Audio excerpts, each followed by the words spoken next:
এখন টানতে শুরু করেছি। বাঘ তখন আমার চেপে ধরেছি মাথা মুখের ভিতরে। আমার আর কিছু দেখার নেই।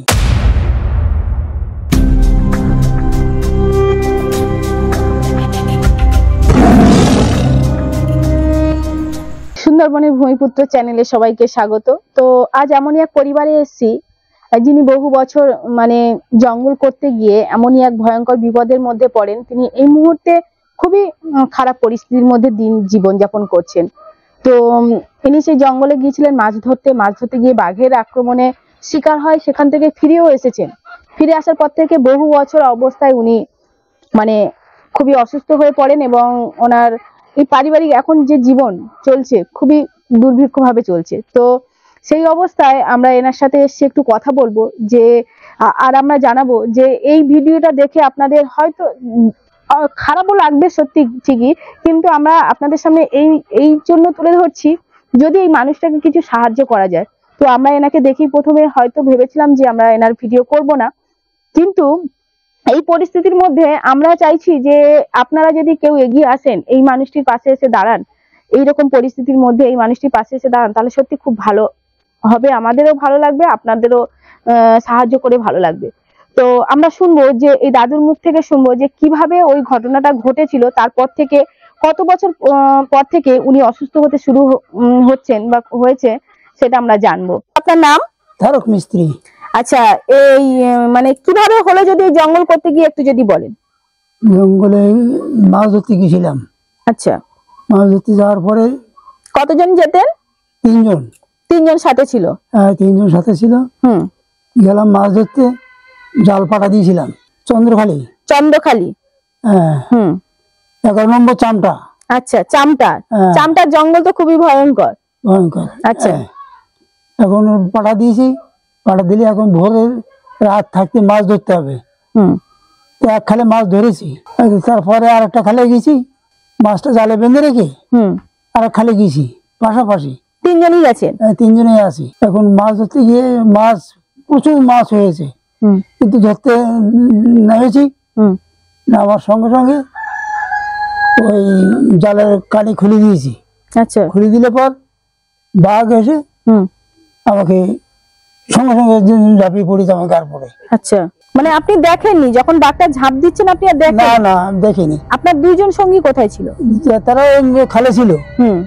খালে নৌকায় একজন নৌকা ছিল, বয়স্ক লোক, আর একজন মাছ ধরতে ধরতে একটু আগে গেছে, আর আমি পিছনে আছি। এখন বাঘ এসে আমার গায়ে পড়েছে। পড়ার সঙ্গে সঙ্গে আমি বললাম যে রবেন আমার ভাগে খাবে। বাঘ তখন আমার চেপে ধরেছে, মাথা চেপে ধরেছে, মাথাটা পুরো মুখের ভিতরে। এখন টানতে শুরু করেছি। বাঘটা টানতে শুরু করেছে? হ্যাঁ, আমাকে টানতে শুরু করেছে। আচ্ছা, মাথা মুখের ভিতরে আছে? হ্যাঁ, মাথা মুখের ভিতরে। আমার আর কিছু দেখার নেই। আচ্ছা, টানতে শুরু করেছে। করলে পর বাঘ যে দাঁড়িয়েছে, খানিক সময় পরে দাঁড়িয়েছে, হাত কুড়ি দিলে গিয়ে দাঁড়িয়েছে বাঘ। বাঘ দাঁড়িয়েছে, ও পিটিতে শুরু করেছিল। আচ্ছা, যে ছেলেটা ছিল লাঠি, হ্যাঁ, ও পিটুনি দিলে বাঘ তখন আমাকে ছাড়লো। আপনাকে নিয়ে চলে যাচ্ছে বাঘ? নিয়ে গিয়ে একটা জায়গায় দাঁড়িয়েছে? হ্যাঁ, ও দেখে দাঁড়িয়েছে। আচ্ছা, ও তো সামনে। হ্যাঁ, এখন ও দাঁড়িয়ে গেছে, বাঘ দাঁড়িয়ে গেছে। দাঁড়িয়ে পিটুন ফাটান দেওয়ার সময় বাঘ তখন আমাকে ছেড়ে দিল। আচ্ছা, ছেড়ে দিলে আমি এখন উঠে দাঁড়িয়েছি। আপনি ওই অবস্থায় উঠে দাঁড়িয়েছি? আমি বললাম তুই একটা লাঠি কাট না, এই বাঘ তুই একা ঠেকাতে পারবি, একটা লাঠি কাট। এত বড় বাঘ ঠেকাবি কি করে? আর সে আরেকটি ছোট যে লোকটা ছিল আমার সামনে। আচ্ছা, এখন ও লাঠি কাটতে গেলে হয়তো তোমার নিয়ে যাবে না, আমার নিয়ে যাবে। তুমি একটু সাহস জোগাও, পিছনে থাকো তুমি। কিন্তু আমার পিছনে আমি আছি ওর, কিন্তু আমার ভয় করছে না, কিন্তু ওর ভয় করছে। আচ্ছা, ঘা দিয়েছে তো, ওর ভয় করছে। এই করতে করতে ওই বাঘটা লাফ দিয়ে খালি উপর গেল। উপর যাওয়ার সঙ্গে সঙ্গে আমি তখন ওর সামনে আসলাম, ও আমার পিছনে থাকলো। পিছন থেকে আমি আস্তে আস্তে নৌকোর দিকে গেলাম, নৌকো দিয়ে পরিষ্কার করলাম। বাঘ বসে গেল। বাঘ বসে ওই দেখাতে দেখছি আর কি, দেখছে আমাদের। লাঠির আঘাত করিস তো, বাঘটা চিন্তা করছে যে এবার গেলে হয়তো আমরা শেষ করে দেবে। এইভাবে বাঘটা বসে আছে। আমি কি করলাম, আস্তে আস্তে নৌকায় আসলাম। নৌকায় উঠে আরেকজন যে সে তো মানে অজ্ঞান হয়ে গেছে, মানে দেখেই অজ্ঞান হয়ে গেল? দেখে অজ্ঞান হয়ে গেছে সে। আচ্ছা। তখন রমেনকে বললাম, রমেন এই যে বাঘ, এই বাঘে কিন্তু কয়েকটি আমার ধরেছে, আরেকজনের ক্ষতি করতে পারে, তাহলে তুই এই নৌকো নিয়ে দেশে যেতে পারবি না, একা একা যেতে পারবি না। তখন ও কি করলো, ওইখান থেকে নৌকো বের করে দিল, যাটা থাকি গেল সব এরকম চরে ফেলানো থাকলো সব। আমি বেরিয়ে এলাম, বেরিয়ে আসা সাতজলে একটা নৌকোর সঙ্গে দেখা হলো, সাতজলে 11 নম্বর একটা নৌকোর সঙ্গে দেখা হলো। বললো, দাদা এই খালে আমাদের এই লোকটা অ্যাক্সিডেন্ট হয়েছে, জালটা সব ফেলান, মাছ ফাছ সেইরকম সব আছে, পড়ে আছে ওখানে, পড়ে আছে। তা বলে কে যাবে, বাঘের বলে কে যাবে এখন, বাঘের লোক ধরে যখন আর ওর কাছে আমরা যেতে পারবো না। কত সেই জাল ধরি সাতজলে সেই 11 নম্বর লোক তুলে নিয়ে চলে গেছে। যে নৌকো অজ্ঞান হয়ে ওইভাবেই আছে, ওভাবে আছে। তখন আমাকে নৌকোয় তুলে, আর যে ছেলেটা ছিল আমাকে নৌকোয় তুললো, তুলে নৌকো খুলে দিলে জালটা লোক সব ফেলে থাকলো। চলে আসছে বাড়ি। এখন আসার সময় টাইগারের বোটের সঙ্গে দেখা হয়েছে, আমরা তো পাশে নৌকো আমাদের। আচ্ছা আচ্ছা। তখন বললো কি এরকম ডাকাত ধরেছি, আমরা সেখানে যাবো, তোমাদের নিতে পারবো না, তোমরা আস্তে আস্তে যাও। তখন আমরা আস্তে আস্তে বেঁধে ওই জাজফ্রন্ট অফিসে আসলাম। তখন রাত্রি 8টা বাজে। তখন অফিসে তো একজন অজ্ঞানই পড়ে আছে, আর একজন কি, আর আমি তো শুয়ে আছি। আমার তো আর কোনো, তখন হুঁশ আছে? হুঁশ আছে। আচ্ছা, হুঁশেরা হয়নি, আমি শুয়ে আছি। তখন আমি বললাম যে ওই ওপরে ছয়ের উপরে উঠে একজনকে লাইট মার, তাহলে ওরা আসবে, অফিসের লোকজন আসবে। আসলে পর বললো এরকম আমাদের ঝড়খালি বাড়ি, এরকম বাঘে ধরেছে, লোকটা বাঁচতে পারতো, কোনো অফিসে যেতে পারলে, গোসবায় যেতে পারলি বাঁচে থাকবে। তো বলি আমরা তো যেতে পারবো না, আমাদের এখানে বোট টোট নেই কিছু, আমরা যেতে পারবো না। এখন না পারলে কি বললে তো একটু দুধ আমার দেওয়ার, অন্তত আমি রাত্রি খেয়েছি, আর এখন সেই রাত ওভার হয়ে গিয়ে এখন রাত 8টায় ঘুরে এসছে, কিছু না খেলে আর বাঁচেনি। এটা দিনে মানে ঘটেছিল? দিনে মানে ভোরে। আচ্ছা, ভোরবেলা ঘটে, আস্তে আস্তে রাত হয়ে গেছে। রাত হয়ে গেছে, অনেক দূরের রাস্তা তো। তা বলে একটু দুধ না একটু হরলিক্স দুধ থাকে তা আমাকে দাও, তা একটু দুধ দিল, দুধ দিলে গুলে আমাকে খাওয়ালো, খাইয়ে ওখান থেকে নৌকো খুলে দিল, খুলে আমি ঝড়খালি আসলাম।